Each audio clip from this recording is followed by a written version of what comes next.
Nation in Conversation, taking you on a journey through the South African countryside. Proudly sponsored by Monsanto, Nedbank and Senves, in association with AFGRI, Hinterland and NWK.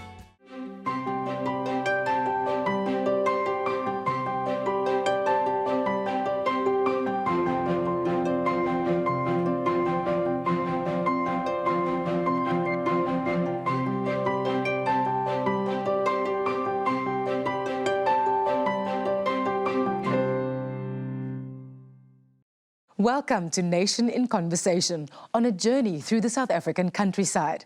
South Africa has some of the best maize producers in the world, and with good reason. Maize is an important staple food in our country, but also incredibly important as animal feed. The poultry, pork and beef industries would simply not exist without it. This is what you can look forward to in today's program.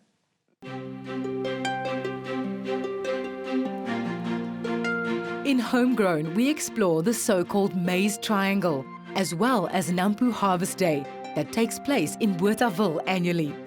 To shed some light on maize farming, we visited a successful producer in the area. In our In Context segment, Burgess joins us for his weekly opinion. And we look at the role agribusinesses play in supporting this sector.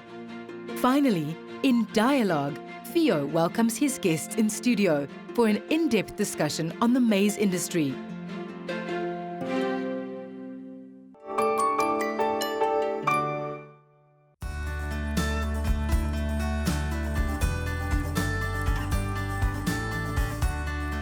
The so-called Maize Triangle is a term that refers to an agricultural grain production region in South Africa called the Summer Rainfall Area. This region in the interior of the country is subdivided into an eastern and western production area. The Summer Rainfall Area is situated in central South Africa and is blessed with good soil and a climate that is ideal for high maize production. Under normal circumstances, this region receives very good summer rain. The Free State, Northwest and Mpumalanga are the three most important provinces in this maize production region, which also includes parts of Limpopo, Gauteng and KwaZulu-Natal. The majority of maize, sunflower and soya beans produced in South Africa comes from this area. This is crucial for the production of basic foodstuffs like maize meal and cooking oil, as well as animal feed for chicken, pork and beef production. In the eastern production area, Bothaville is the maize capital. Once a year, this little town in the heart of the Maize Triangle awakens to a buzz of activities when the annual NAMPO Harvest Day takes place. Jacob tells us more. NAMPO started in 1967 on the farm Donkerhoek in the Bloemfontein area. It started because three farmers came together and they decided that they want to compare different products on the same field at the same time and on the same day. And that's where it started. So from there it built. In 1974 they moved it permanently to a farm in Bothaville area, just north of Bothaville, where it currently still stands on NAMPO Park. So it established a need out of producers. NAMPO is about the producer and the supplier coming together and exchanging ideas and seeing the newest technology around the world. But it's also the place where the government can come and see what agriculture in South Africa entails and what it's about, and talk to the ways and the means of agriculture, but also for the consumer at the end of the day to come and see, but where does this food come from? What's the needs of agriculture and how the supply chain works at the end of the day. We as Grain South Africa would like to invite the whole of South Africa to come and attend NAMPO. It's a showcase for agriculture in South Africa. This year we will have a lot more exhibitors than in the past, and if you really want to know what agriculture is about and how we do agriculture in South Africa, NAMPO is the place to be. NAMPO is a place to talk to people, to interact with people and change your mindset towards agriculture in South Africa. Did you know? Due to the drought, South Africa had to import maize during the past year. Usually, we are a net exporter of maize. To shed some light on maize farming, we visited some producers in the area.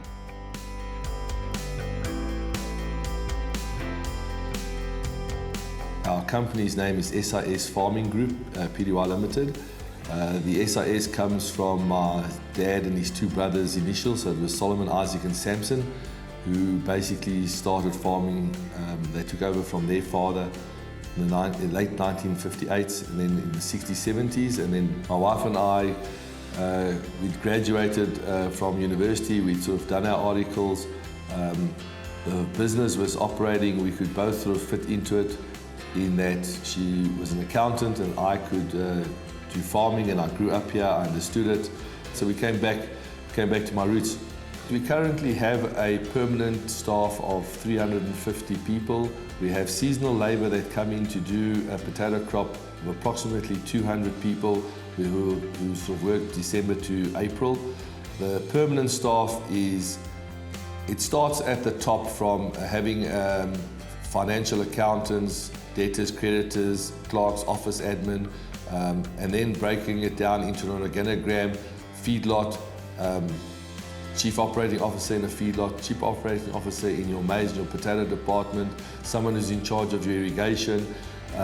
We have middle managers who do day-to-day operations, who deal with ploughing, with crop tillage, with harvesting. So yeah, we've got a reasonably broad organogram, and those people are really the people on the ground who do the physical work are the ones that are the basis of this operation. Agriculture's risk mitigation has really been over the last 40, 50 years that we've been farming. We have diversified in that we do maize, potatoes, livestock. We sell some cattle feed, we have an apple orchard. We've diversified into slightly smaller other businesses that are non-agricultural related. And that's why we've managed to survive the drought years, this previous drought. I've been farming for 25 years and I've had 3 really major droughts in those 25 years. So it's not because I did anything special or different, it's because the business was diversified enough to be able to survive. Agricultural land and the farmers, I think, will be here for the long term.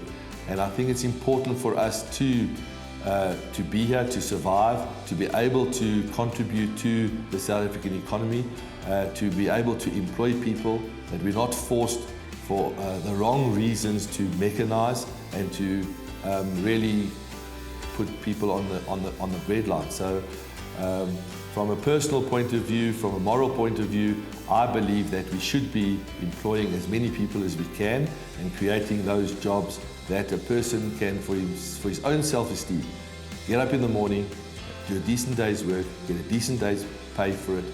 Yeah, I think it contributes to everybody's general well-being and happiness in the country.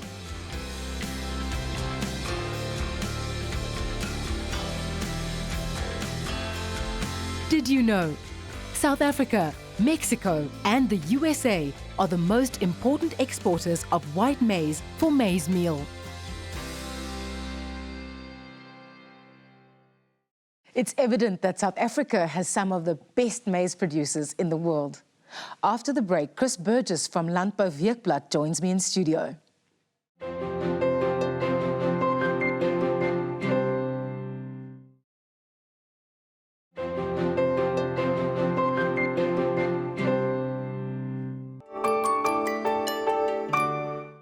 Welcome back to Nation in Conversation.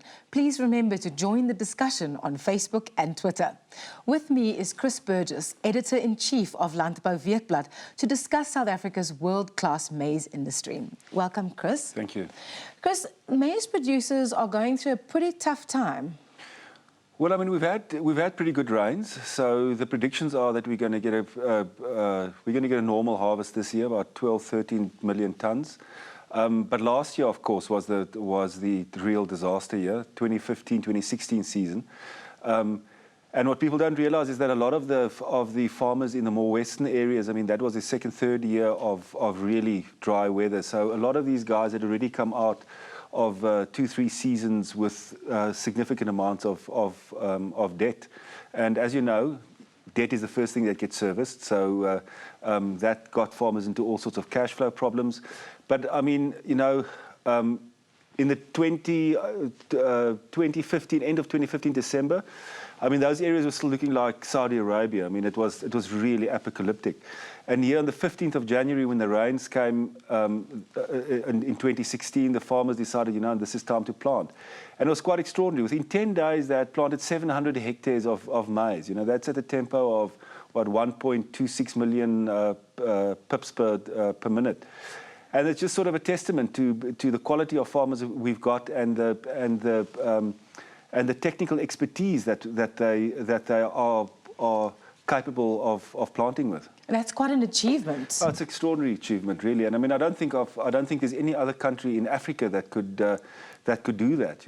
And it just shows that our maize industry is of huge strategic importance. Not only for South Africa, with maize being a staple, but also for our neighbouring countries. Because we export significant amounts to our neighbours. So without the maize farmers, we would really be in a pickle.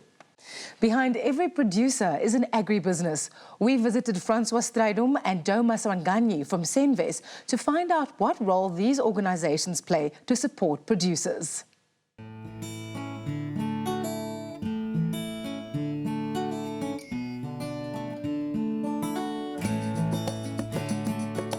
So an agri company like Senves is situated between the primary producer and the further processing sector. So typically an agribusiness like Senves will provide input products for the primary producer to produce grain products, in this case white maize, yellow maize, soya, sunflower, wheat. And once he has produced it, we also provide then the logistical chain to take that product to the further processing unit. So Senves operates in roughly about 100 rural towns right across South Africa. The business typically has a turnover in a normalized environment of 12 to 14 billion rand, provides direct jobs to 3,500 people. And of course, if you extrapolate that to the whole food producing sector, the perspective of that is our national GDP is about 4 trillion rand, and agriculture is in the vicinity of 850 billion rand. So you can understand the stabilizing effect that this food-producing sector has on our exchange rate and on job opportunities in South Africa. The purpose of our business is to provide innovative and integrated solutions to the farmer, which enables the farmer to produce efficiently, to improve their yields and to improve their margins. That in turn ensures affordable food, and we ensure food security. I don't think that there is appreciation for what agriculture do. A lot of us eat food but don't really know much about where that food comes from. So it is important to let the consumer understand where their food is produced, how it's produced, and how it actually reaches the table. And so once they understand that, I think they will have a better appreciation. The second thing is an appreciation of how agriculture contributes to the economy through job creation in a country where we have such a high level of unemployment, especially in the rural areas. Agriculture plays a very significant role in closing that gap.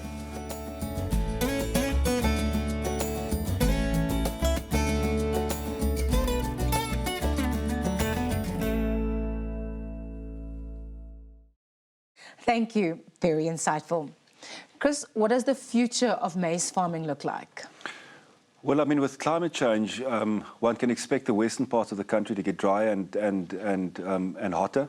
So farmers will have to adapt, and it's quite interesting to see that almost half of our farmers now follow some sort of conservation tillage. And the idea with conservation tillage is to basically disturb the soil as little as possible, to keep a covering on maize stubble or some sort of covering on the soil to conserve moisture.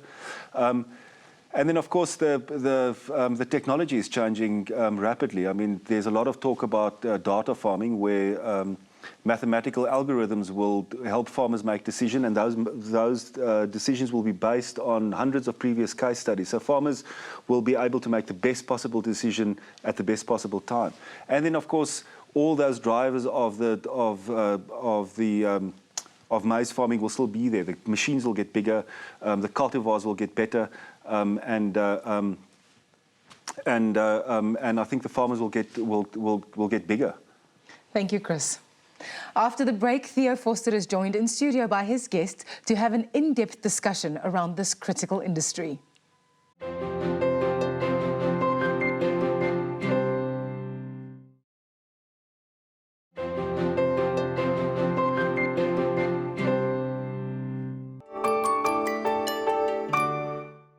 Welcome back to Nation in Conversation. My guest is Jacob de Villiers, MD of AFGRI Grain Management, and Daan Bronkhorst, MD of Hinterland. Jacob, I want to start with you. Last year was a difficult year for the producers, for farmers. How difficult was it? Theo, yes. In terms of grain production, last year was about 20 to 25% lower than the year before that. But the year before that was already 40% lower than the normal average in our area specifically. Now that means that you had a bad year on another bad year. On your side, how did it impact the retail stores? Hinterland manages 63 retail stores in the grain management area. How did it affect it? Theo, it definitely had a significant impact on, specifically on the store and obviously on the business itself, but furthermore to the economies that we serve and also at the same time to our clients. Which had a severe impact on it because also it was a running up of a couple of years where it was just accumulated in the final of last year, which was very severe and extraordinary. All of those impacts, that have an impact on communities as well as the social impact that it had because as we all know, farmers is the backbone of the economy of most of those rural towns. Jacob, you take or you manages a lot of the grain that's being produced, the maize that's being produced by the farmers. In a difficult year, how do you position yourself to assist those farmers, specifically because they obviously have certain financial commitments, they have production commitments. How does one assist them? Yes, our company is involved in more than just the handling of the grain. We already start our exposure with the funding. That is particularly tough environment, not only for the company, but for the farmers specifically. So at the end of a drought, they will struggle to settle their commitments. So that's commitments from the previous season? That would include commitments from the previous season, but the last season will even worsen their balance sheet. And they will take probably another 2 or 3 years to recover in full from whatever happened in the past year.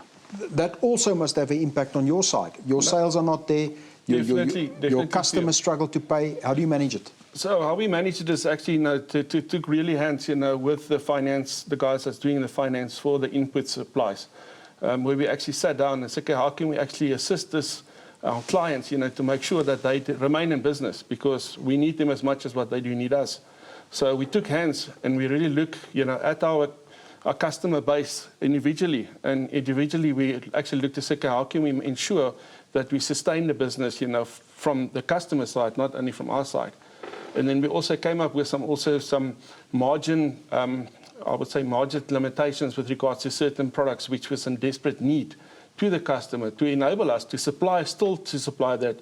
And we managed to do that with collaboration with our partners, and that's as our suppliers also. They also came to the party, to help us and to assist us so that we can still deliver the product, but we all in the chain, all of us, took some margin sacrifice. But the end result was, to keep the farmer in business. If I look as a consumer and I look at the prices that I pay for goods and the food inflation, is there a silver lining? Well, I believe so. The grain prices have a huge impact, not only directly on your maize meal, but also impacts on other foodstuffs such as cattle, chicken. Everything is actually impacted by that. Maize prices went from a high on white maize in July last year from 5,000, currently sitting at about 3,500 rand a ton. So we've seen a drop in the futures market from 5,000 to 3,500. We've already seen that, yes. So at some point, that's already going to come through in the system, but it might even get better for the consumer. It will get better for the consumer. Currently, the July price for maize is 1,000 rand lower than the current price on the futures market.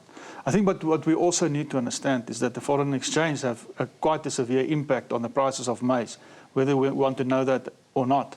Fortunately, we're sitting at a fairly strong rand compared to last year, and all of these things will definitely impact the prices of food. Good news on the food side. You supply input to the farmers. They buy from your 63 stores. Yes. If you look at those volumes, what are you seeing? Now, there was definitely a decline, especially last year, a decline in, of purchasing of those input supplies. And in some of the instances, some of it was already bought. So it was either in stock, at our stores or at the farmer on his farm, which obviously impacted this year. But luckily, we did receive some nice rains over a big portion of the regions, in the different regions, which then obviously, enabled the guys, to start planting, the farmers to start planting again. So some of it's been absorbed. But I just want to mention, further to the crops and all of that, because of the drought in where the guys is in, or where the farmers is in farming, with livestock has been reduced between 25% and 50% in some areas, in some of the areas in the regions, which we all know is going to take 3 to 5 years to get it back to what it was before the drought. Does that mean that while farmers rebuild their stock, what's going to happen to the prices? I'm sure that definitely will have a negative impact. I still don't believe that there's an oversupply as it's been communicated. And I don't know exactly how are we going to manage that. But, just from a normal process and all that, it takes some years, to build the livestock crops back, or the livestock herds back to what it should be. Jacob, your advice to farmers, they've gone through these difficult years. There's a bit of a silver lining now, but their balance sheets must be very different than their balance sheets 3, 4, 5 years ago. What's your advice?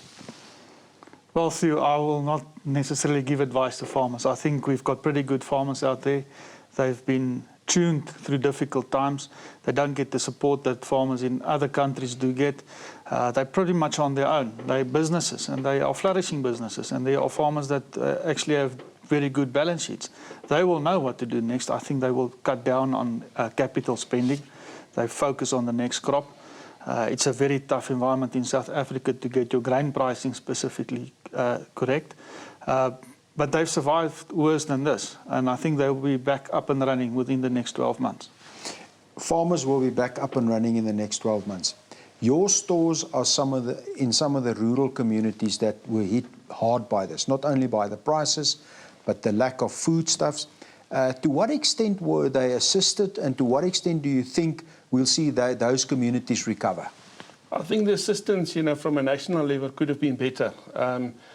Where I think businesses overall, from a suppliers as well as ourselves, and other, I would say, agricultural retailers and all that, took it upon themselves, to come to see how far can they assist by investing in the community and with social upliftment initiatives and all that to support that, because that became a desperate need in most of those little towns. But I think over time, all that, it will build, and as we will build confidence once again in the economy, and with the rains that we had and all that, I'm also positive that it will turn for the better. Thanks, Daan. Thanks, Jacob. Even after a very difficult year, the South African farmers still produced enough food for our population. That is food security and must be a feather in the cap of our farmers, specifically our maize farmers. From me, Theo Vorster, good day. Thank you, Theo. This was Nation in Conversation. Take part in the discussion and remember to exercise your right as consumer and join the conversation. It affects us all. You can also visit our website for regular news and updates. Hope to see you at NAMPO Harvest Day from the 16th to the 19th of May in Bothaville. Goodbye.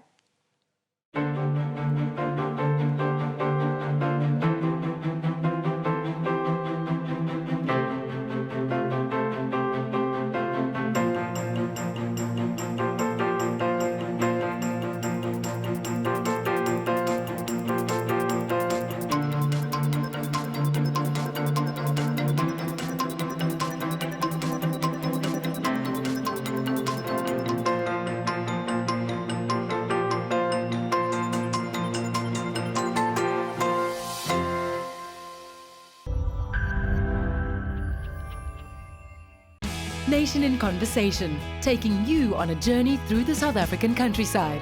Proudly sponsored by Monsanto, Nedbank and Senves, in association with AFGRI.